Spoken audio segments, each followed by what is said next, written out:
Union of Students has rejected the National Student Financial Aid Scheme's proposed funding guidelines. The guidelines state that students would need to pass 75% of their modules in order to continue receiving funding from Nsfas. Currently, students are only required to pass 50% of their modules to continue receiving funding. For more on this, I am joined by Asive Dlanjwa, spokesperson for the South African Union of Students, as well as Youth Capital influencer Ziyanda Bans. Good evening to you both, and thank you very much for your time. Asive, I mean, what's your understanding of this circular? It says in the guidelines here that at a minimum, a 75% course pass rate must be achieved by all continuing students that were not F10 students in 2022. Good evening, Thabo, to you, the viewers, and also good evening to Ziyanda. Our understanding, Thabo, and the same understanding that we reject is that students would have to pass 75% of all of their modules for them to be able to qualify for funding in the next year. So meaning if they were doing 10 modules, they would have to pass 8 of those modules, which would be 80%. For them to be able to receive funding for the next year. In the event that they pass maybe 6 modules, in fact, or even 7 modules, that would fall below the 75%, which would then mean that they would forfeit their funding for the next year. Yeah. And what is your challenge with that? I mean, are you completely against the idea of students having to at least pass their subjects? And maybe the question should be, do you see it as a challenge to the coffers that Nsfas would continue to fund repeat subjects? Are they not soon going to run out of money? The only thing that Nsfas will make Nsfas run out of money is corruption and maladministration, lack of planning and incompetence. It is not the funding of students. In fact, what we are seeing now is a demonstration of their lack of ability to be able to fund students. So they are trying to mask it by creating such. Let me give you an example why we have a problem with this and why we rejected this. You see, the universities have what we call progression rules. So that determine that you would have to pass so many of your modules in this current year for you to be able to progress to the next year of your studies. And the majority of them, it's around 50%. Now, progression rules of universities are not thumbsucked. They're informed by science and research, because all of these courses are approved by SAC and they are certified. Therefore, this means that if a university certifies that you would be able to carry on with your course, you are not deserving of exclusion. Why would then Nsfas, the state through Nsfas, then deem you unfit to carry on with your studies when you have met, when the university has deemed you to be able to carry on? Let me give you an example also why this is such a problem. I don't think, I must maybe clarify this, we don't have a problem. In fact, if it were up to us, we would hope that students pass 100% of their modules every year. That is what we would advocate for. However, the reality on the ground is that there is not adequate support in the system for students to be able to meet those standards. For instance, right now as we speak in South Africa, this is a research of about 2 years back, even before COVID, by the way. Only 22% of students were able to complete their 3-year degree in 3 years.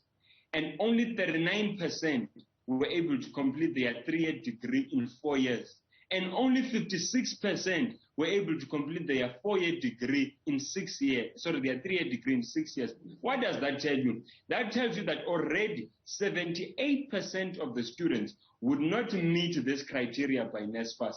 By the way, these are students that go on to graduate. It's not like they are squandering this money or they are plundered. They go on to graduate, but the reality of the fact is that, one, the content which they are being taught, even professionals agree that it is this is why they have what they call an N plus whatever. So which means you have, if it's an N plus 2, which most universities use, you have 5 years to complete your 3-year degree because they appreciate that many students might not be able to meet. Now, why? The question is, why are these students not meeting this requirement? I have already alluded to the fact that there is not adequate support in the system. Let me give you an example right now as we speak.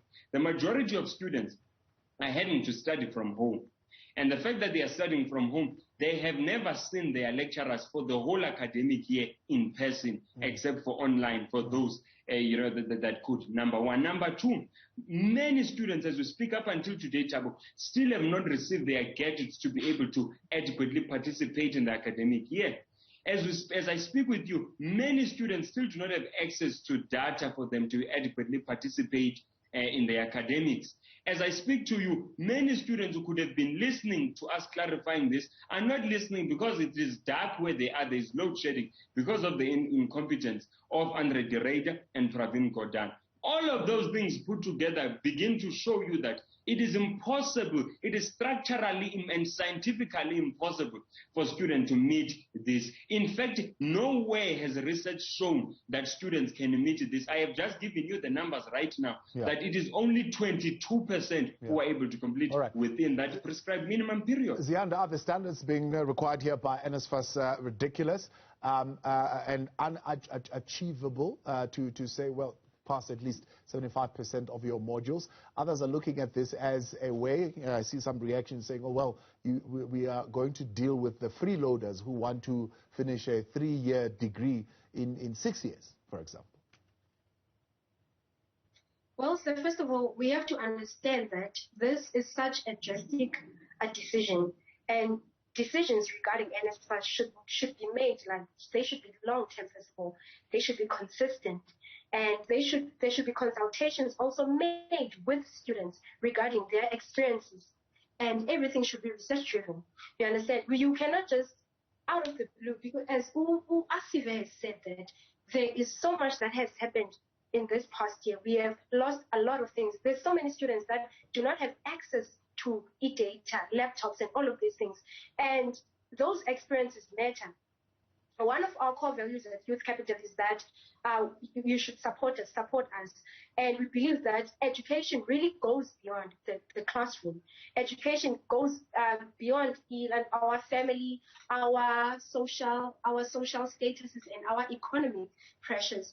And these things are so important, and they do contribute immensely to our success as students.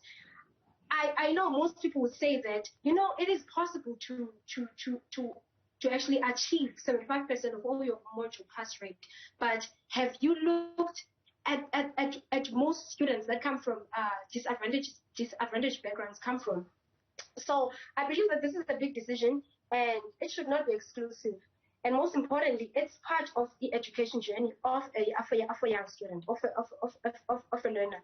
Yeah. And also, we have heard so many students complaining. If we could hear that students are complaining outside in different social media platforms, then there is a problem. Right. We cannot accept or actually think that because everyone, we know we are different people and we go through different stages in life. So I feel like Nsfas has made this decision very drastically. So some would say, and I see others arguing the fact that a bursary, for example, wants you to pass 100%, and if you don't, that bursary won't be available to you the following year, because it's an incentive for you to not fail. I mean, how differently do you see this situation? Well, first of all, I would say that with e-bursary, it's quite difficult, because most people do not get bursaries. Most students in South Africa do not get bursaries. And that is something that is well known.